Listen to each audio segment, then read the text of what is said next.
Hello, good evening, everyone. A warm welcome to Business Live. Coming up in our headlines, National Insurance Commission postpones premium increase for third-party cover to January 1, 2023 after some stakeholder concerns. We'll hear from the Vice President of the Insurance Brokers Association, who has justified the planned increase, citing rising inflation.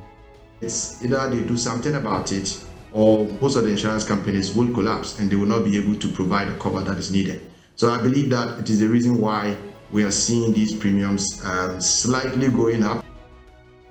Also, local textile manufacturers are under pressure to increase prices of wax springs due to city instability as they lament over the influx of fake fabrics in the country. Year to date, I can say we've done just about 35% price increase for that, and this is not actually going to even cover for the depreciation of the cedi. Plus, National Petroleum Authority directs players to increase two key margins on fuel, a move that could reverse recent reduction at the pumps. We'll hear from its communications manager, Mohammed Abdul Kudus. It's not something that they were not aware of at all. But like I said, this is a critical balance that we all at all times must always be drawing, so we keep them in business and we keep the product available so you and I can go and get them. We have details of these and many others shortly. Please stay.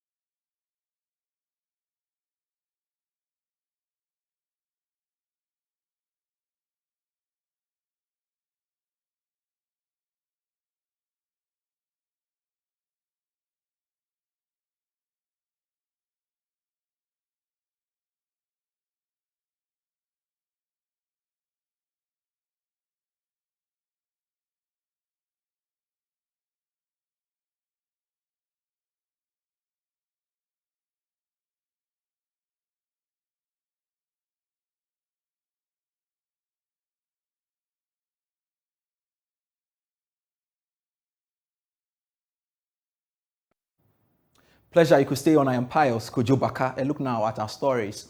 The National Insurance Commission has postponed the premium increase for third-party policyholders to January 1, 2023. This is after some concerns were raised by stakeholders about the timing for implementing the new rates. George Yafe has more.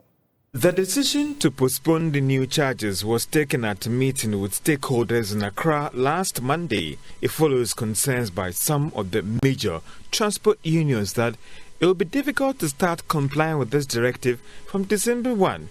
Therefore, the need for more time. The regulator, the National Insurance Commission, at that meeting agreed to postpone it to January 1, 2023. Joy Business is learning that the review will only affect third-party cover with enhanced benefits for policyholders. Sources close to the regulator has maintained that the request for the increase in the third-party premiums was influenced by concerns from the insurance companies that they are struggling to meet claims requirement because the premiums paid are not enough to cover the needs of policyholders because of the current economic conditions. However, Joy Business is learning that there are some communications still being sent out by the insurance companies. The premiums for third-party holders are going up from today. At the time that there is push for transport fares to be reduced because of reduction in prices of petroleum products, it is not clear for now how this might change the dynamics from January 1, 2023. Now, meanwhile, Vice President of Insurance Brokers Association of Ghana, Stephen Kwante Yeboah, has justified the planned increase in premium from next year.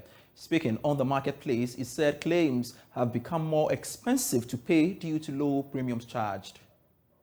2019, motor insurance, third-party motor insurance tariffs have not been reviewed. And you all know that prices of everything have gone up since 2019. And now it's becoming practically impossible for insurance companies to be able to carry the risk at a higher cost of repairs. You know, when people have accidents, they go to the market, they bring them repair bills. The repair bills have more than tripled, but premiums have remained as they are. So I think that is only fair, even in spite of the current economic conditions. I think that would have been the right time. The market was already discussing increasing premiums to ensure that insurance companies will be able to honor their claim obligation. To share some few statistics with you, based on the 2021 annual report from the National Insurance Commission, insurance companies are actually spending 1 cedi, 1 peso on every 1 cedi premium they generate. We have something we call combined ratio, which is a combination of the expenses incurred by the insurance companies plus claims. And already the two put together is higher than the premium that are being earned. So it's either they do something about it, or most of the insurance companies will collapse and they will not be able to provide the cover that is needed. So I believe that it is the reason why we are seeing these premiums slightly going up. Honestly, if you ask me, I think that even the rates at which it has been increased is not sufficient, but the market will try and manage with this so that everybody will continue to stay afloat. Away from that, the Ghana Textiles Limited has been forced to increase prices of its products more than 6 times this year due to a difficult business environment. According to the company, the last increase, which is about 25%, is due to unsustainable pressure on its operations, which includes supply of foreign exchange to purchase raw materials, piracy of its products, and uncontrolled smuggling of fake fabrics into the country. Addressing journalists at a media tour of its facility in Tema, Director of Sales Emmanuel Deborah disclosed that the company needed the increment in order to stay in business. Here is a report.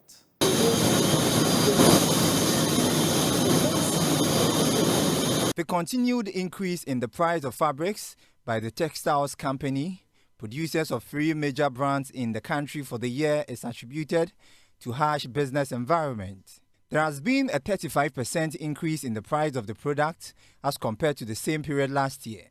After taking journalists on a tour of its facility at the Tema industrial area, Director of Sales Emmanuel Deborah lamented the situation as posing a threat to the growth of business, as the increment is still not being able to support their operational costs. Year to date, I can say we've done just about 35% price increase for that, and this is not actually going to even cover for the depreciation of the cedi.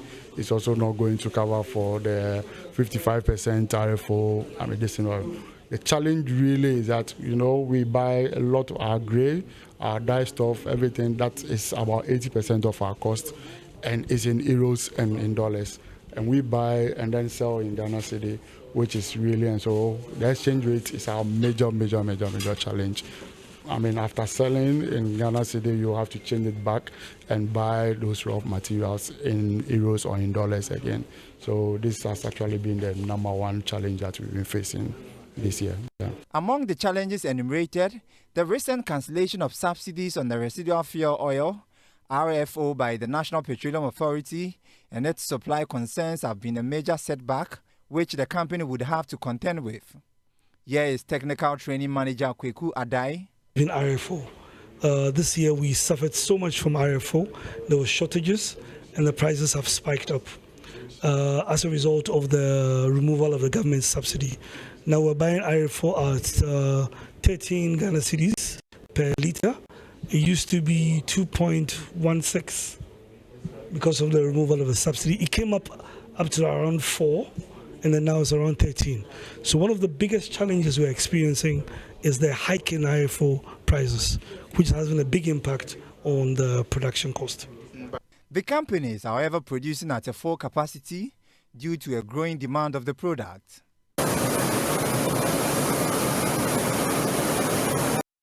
Let's now touch on some energy-related story, and the National Petroleum Authority has directed oil marketing companies and other players to increase unified petroleum price fund market and the boost margins on fuel from today. The move might force some oil marketing companies to reverse the recent reduction prices at the pumps. George Yafe has more.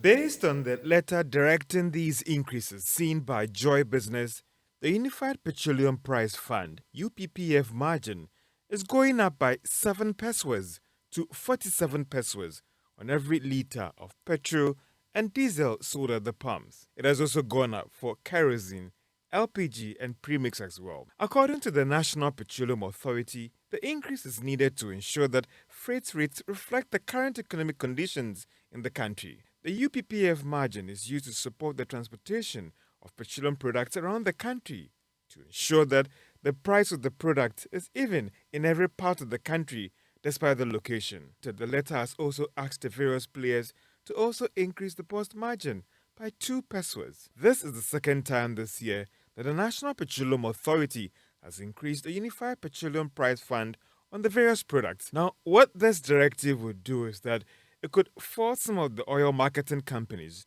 to reverse the more than 5% reduction in prices of petroleum products at the pumps. This is because this directive might go a long way to erode the margins currently being enjoyed. It also means that other oil marketing companies that had not already reduced values at the pumps may be forced to rather increase prices of their various products at the pumps. It is not clear for now what might have influenced the timing of this directive by the National Petroleum Authority. Some players have questioned the government's commitment to reduce prices of petroleum products at the pumps in the wake of the current economic hardship in the country. Let's hear next from Communications Manager at the National Petroleum Authority, Mohammed Abdul Kudus, who justified the increase on the marketplace. The last time the adjustment was done was in August, and if you remember at that time, the price of diesel particularly was around 13 Ghana cedis. And between August and now, there has been a change. It went to 23. Today we are talking between 19 and 20. Certainly, there has been a variation in the cost, and it also affects their cost of operation. So anytime these dynamics occur, we come to the table and have a discussion minded by what it is that is supposed to put them in business, minded by what it is that we should put on the price build-up that would not affect the customer that much. And so we should be able to draw that critical balance that would allow them to still be in business, and the consumer would still also be able to get the product to buy. If they are not in business, what it means is that you and I might not be able to get the product to buy. And that's fair. Well, I guess the difficulty for some people is the timing of this announcement, especially when some oil marketing companies have started reviewing prices downwards.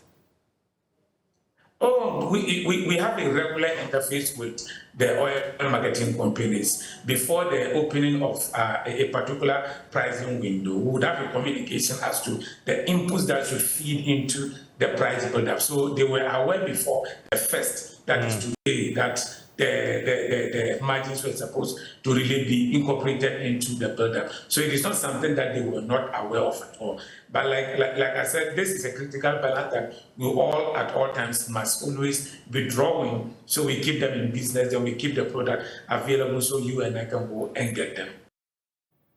Away from energy-related stories, let's touch on revenue-related one. And the Ghana Revenue Authority has begun its tax enforcement and compliance in the stone quarrying industry.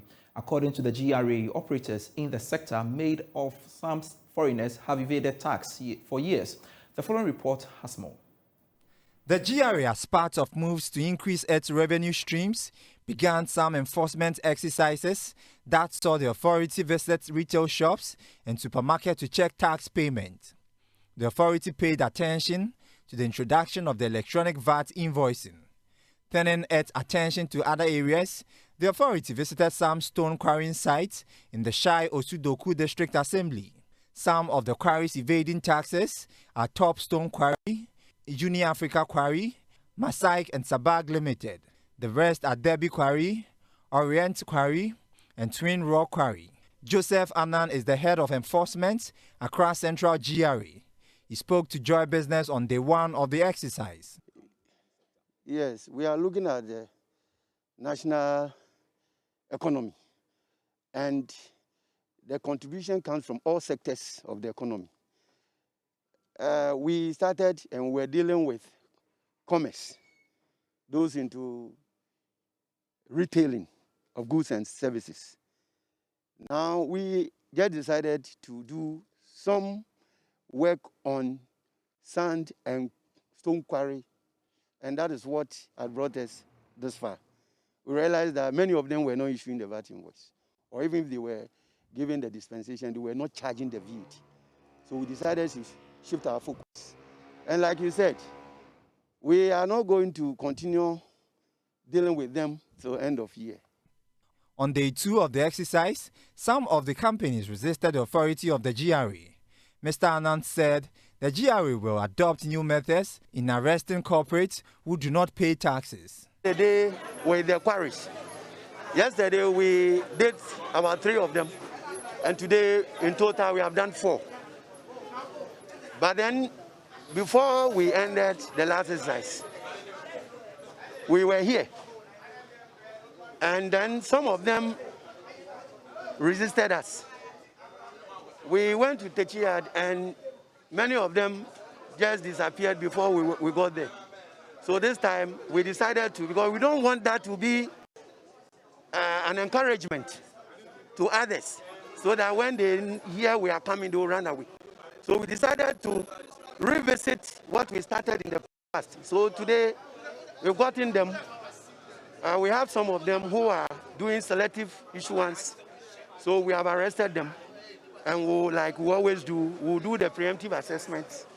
And the CID will also investigate and prepare their cases, which will be handed over to our legal unit, and then they will look at the merits, if they have to take them to court or not. Meanwhile, GRA says it will turn its attention to operators in the tourism and hospitality industry to ensure that the right taxes are paid during the festive season. According to the GRA, there are close to 100 grand events slated for December, which will be keenly monitored by the authority for tax compliance. This is still Business Live with me, Pious Kojo Backah, on the Joy News channel. Still to come, as we mark National Farmers Day tomorrow, we'll hear from Peasant Farmers Association of Ghana, which says 2023 budget failed to tackle issues affecting the agricultural sector, especially government's flagship program, Planting for Food and Jobs. We have details shortly. Budget to do is to take advantage of these shortages by putting in money.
Hello, welcome back. This is still Business Life with me, Pious Kojo Backah. Moving on to some other stories. The Executive Director of the Peasant Farmers Association of Ghana, Dr. Charles Nyaba, has said the 2023 budget failed to tackle issues affecting the agricultural sector, especially government's flagship program, that's the Planting for Food and Jobs. At the stakeholder forum in Accra, he said limited supply of input, lack of quality seeds and expired fertilizers from the Planting for Food and Jobs initiatives are key areas that the 2023 budget failed to address. There's more in this report. Speaking at an Agric Stakeholder Forum on the 2023 budget, Executive Director Dr. Charles Nyaba stated that they expected the 2023 budget to address key issues such as poor quality of seeds and fertilizer that are hampering production in the agricultural sector. So what we were expecting the budget to do is to take advantage of these shortages by putting in money. Okay? What led to increase in cost of production? Reduction in the subsidy for fertilizer, high cost of mechanization services. So we're expecting to see the budget allocating huge sums of money to ensure that suppliers of inputs under the PFG are all paid. That there is huge subsidy for mechanization services, so that we, those who get them, will be able to provide services to other smallholder farmers, so that when they produce, the cost of production will go down. The chairman of the Competitive Africa Rice Production, Yao Edupoku, added that government needs to engage farmers on the agric insurance policy and for them to accept it before it is implemented. This is a government policy, and government policies are, to me, well thought of programs that the government want to pursue. What we are saying is that, yes, it's a laudable thing, the agric insurance policy, but we, the stakeholders, we, those on the ground, should have been consulted, made aware, so that we will be able to buy into the program. For example, my farmers and I, we don't know what agric insurance is. Is it like the health insurance or car insurance? Or is it a totally different program from the normal insurance things that we know? These are some of the things that we should have discussed before even going into Parliament or being captured in the budget. The Peasant Farmers Association also indicated that government agricultural insurance policy must prioritize investment in structural challenges in the agricultural sector that is limiting the productivity and potential of farmers. Now, a professor of finance, Joshua Jinaba Abo, has asked banks to strengthen their regulations and tighten their risk assessment regimes to be able to withstand pressures from the market. According to him, this will allow the banks to control and monitor loans disbursed to their distressed companies. He was speaking at the launch of a book titled The Economic of Banking and Finance in Africa. The Economic of Banking and Finance in Africa provides theoretical underpinnings and recent empirical findings on critical issues in banking and finance in Africa, and provides useful guide for those interested in understanding Africa's financial system. Joshua Abo, in an interview, further stressed that though interest rates are soaring, many companies are still suffering from both external and internal shocks suffered by the economy, making it difficult for them to service their loans. Within the banking space, a very important intervention has to do with regulation. I will notice that regulation in many of these countries were a bit relaxed and couldn't really address the challenges. So what you need to do post the pandemic is to strengthen regulation and make sure that regulation is quite tight to be able to withstand the shocks, okay, that confront the market. He added that there's the need for fiscal and monetary policy to play complementary roles to be able to manage shocks that are emerging from the market. Now, when it comes to addressing macroeconomic challenges such as inflation and all of that, there are two main policies that you pursue. One is monetary, and here in Ghana we've seen the central bank introduce a number of measures, responded from the monetary side and macro-financial side.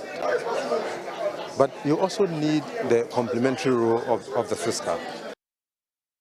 And that's it for Business Live for tonight. I am Pious Kojo Backah. Always a pleasure serving you. For more news, log on to myjoyonline.com/business.